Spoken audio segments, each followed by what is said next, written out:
Hi, Angel. There was an emperor once. Said unmarried men make better soldiers. Right. He thought romance would make them weak and become their... 'Tis the season. Well, I better do this. a ball and chain, I suppose. Well, I'm in the mood. An absolute doddy-pole he was, of course, but Right. still, the man managed to forbid love, nevertheless, Okay. in his, Here we go. what one might call a quest to establish the heavenly kingdom on earth. I'm not sorry for any of it. You've heard this one, I know. You know very well the irony is hardly lost on me. Not for walking out. But for 1,000 years, Not for saying no. I could never quite bring myself to tell you that I was the one who started marrying them in secret.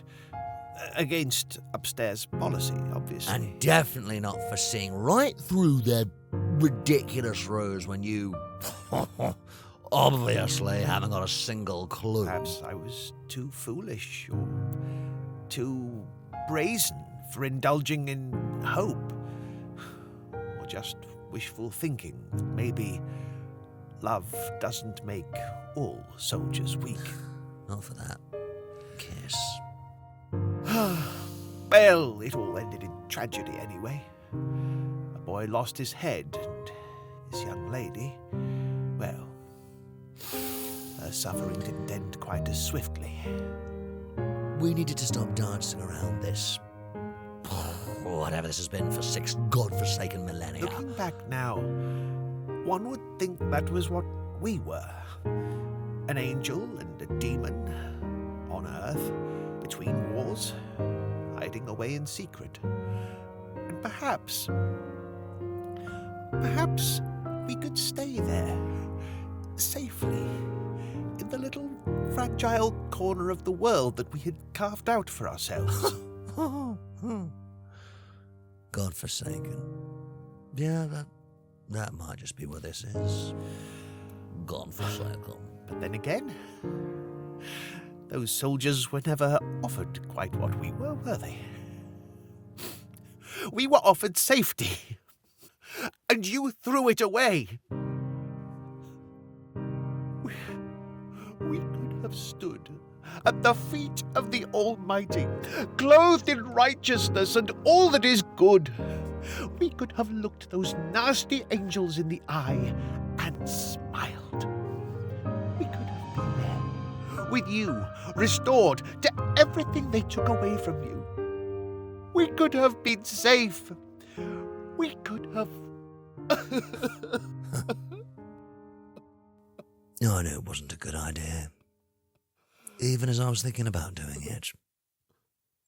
But I've never been one for anything good anyway. Oh, Crowley. We needed to put an end to this dance.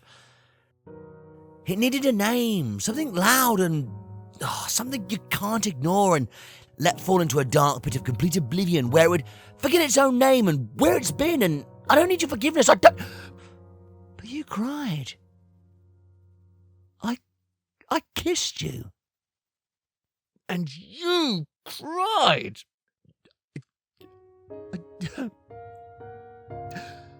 I put that look on your face. You thought you could win me over, didn't you? It seared into my brain and I just can't stop seeing it. You knew I wanted it, you old serpent. You always were very good at making people swoon and fall to their desires. But you did kiss me back, Angel. But you see, You kissed me back. love does not make a soldier weak. But it wasn't enough. Well, Anyway, happy Valentine's Day to you, I suppose. happy Valentine. You could have been mine.